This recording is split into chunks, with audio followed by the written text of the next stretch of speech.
সন্ধ্যাবেলা কুড়মুড়ে কিছু খেতে মন চাইলে বা চায়ের সাথে কিছু খাওয়ার ইচ্ছে হলে চটপটা এরকম চিড়ে ভাজা ঘরেই বানিয়ে নিতে পারেন। বাজার থেকে আর কিনে খেতে হবে না। হ্যালো বন্ধুরা, আমার ডেলি রান্নার চ্যানেলে সকলকে স্বাগত জানাই। আজকে আমি আপনাদের সাথে ঘরোয়া তৈরি এই চিড়ে ভাজা মশলাদার রেসিপিটি শেয়ার করব। চলুন, এর জন্য আমি প্রথমে নিয়ে নিয়েছি চিড়া। এখানে আমি যে ভারী চিড়াটা হয় সেটা নিয়েছি। চাইলে পাতলা চিড়াও নিতে পারেন, তবে পাতলা চিড়াটা বেশিরভাগই ভেঙে যায়, সেজন্য আমি একটু ভারী চিড়াটাই নিয়েছি। এবার এই চিড়েগুলোকে আমি ভিজে নেব। তার সাথে আরও কিছু উপকরণ নিয়েছি, চলুন এগুলো দেখিয়ে দিচ্ছি। এখানে নিলাম আমি চিনেবাদাম, এখানে 1 বাটি পরিমাণে চিনেবাদাম নিয়েছি আমি। আর এখানে ওভেনের কাছে চলে এসেছি। দেখুন, সাদা তেল দিয়ে দিলাম কড়াইতে। তেলটা গরম হয়ে গেছে। এবার এর মধ্যে আমি 1 মুঠো পরিমাণে চিড়ে দিয়ে দিলাম। হাই ফ্লেমে তেলটাকে পুরোপুরি গরম করে তারপরে হিটটাকে কমিয়ে দিয়ে চিড়েটা দিতে হবে।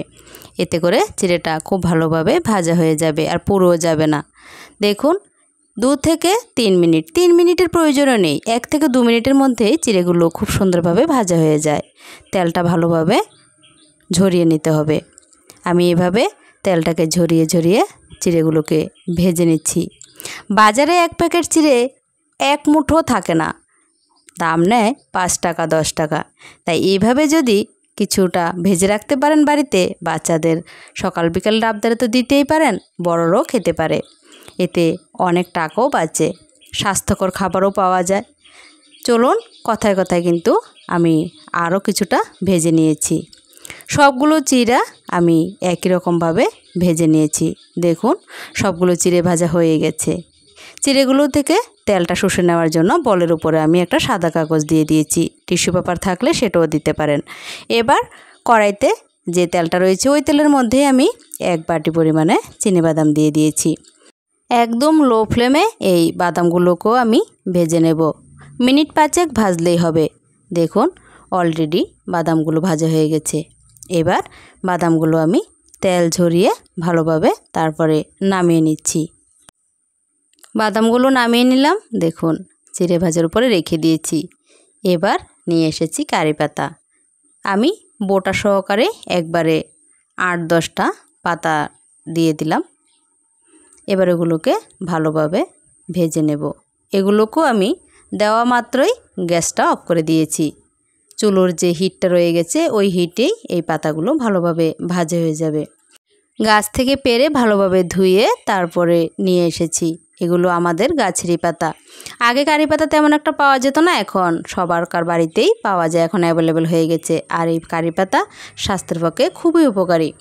আমরা যদিও সব রেসিপিতে এগুলো ব্যবহার করি না, তারপরও কিছু কিছু রেসিপি আছে যেগুলোর মধ্যে কারি পাতা দিলে এর স্বাদটা দ্বিগুণ হয়ে যায়।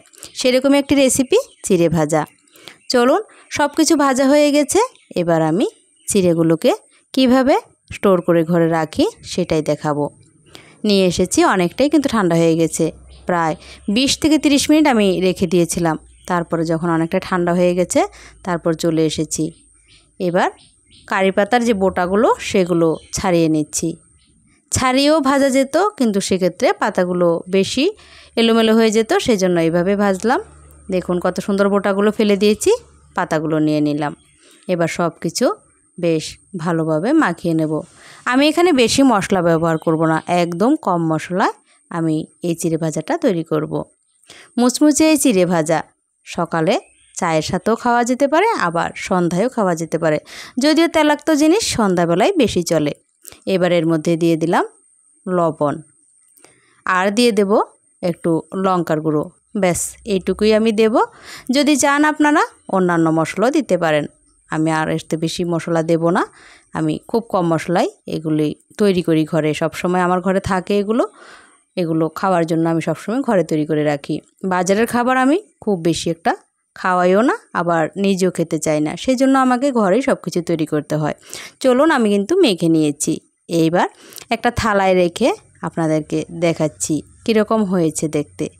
দেখুন, কি অসাধারণ হয়েছে এই চিড়ে ভাজাগুলো। সকালে সন্ধ্যায় জলখাবার তো খাওয়া যাবেই, তাছাড়া বাচ্চারা যদি অনেক সময় স্কুলের টিফিনেও নিয়ে যেতে চায় তখনও কিন্তু আপনারা দিতে পারবেন। হাতের নাগালের উপকরণে তৈরি এই সুস্বাদু জলখাবারের রেসিপিটি স্ন্যাক্সও বলতে পারেন। আপনাদের কেমন লেগেছে অবশ্যই আমাকে কমেন্ট করে জানাবেন। ভালো লেগে থাকলে লাইক, শেয়ার, সাবস্ক্রাইব করে দেবেন। যদিও ইউটিউবে এখন এ ধরনের রেসিপির অভাব নেই, তারপরও আমি যেভাবে তৈরি করি ঠিক সেভাবে আপনাদের সাথে শেয়ার করলাম। এইভাবে ঘরে তৈরি করে রেখে দিলে বা একটা ভালো কোটায় সংরক্ষণ করে রাখলে 3 মাস অনায়াসে রেখে খাওয়া যেতে পারে। চলুন আপনাদেরকে দেখাই আমি কিভাবে কৌটোর মধ্যে করে এভাবে রেখে দিই। আমি নিয়ে নিয়েছি একটি কৌটা। এটা প্লাস্টিকের কৌটা, চাইলে কাচের কৌটো নিতে পারেন। আমি এর মধ্যে সবগুলো এভাবে রেখে দেব। খুবই সহজভাবে এবং কম উপকরণে আজকে আমি আপনাদের সাথে এই রেসিপিটি শেয়ার করার চেষ্টা করেছি। ভালো লেগে থাকলে লাইক, শেয়ার, সাবস্ক্রাইব করে দিয়ে পাশে থাকার অনুরোধ রইল। আজকের মতো রেসিপি এখানে শেষ করছি। সকলে ভালো থাকবেন, সুস্থ থাকবেন আর সাবধানে থাকবেন।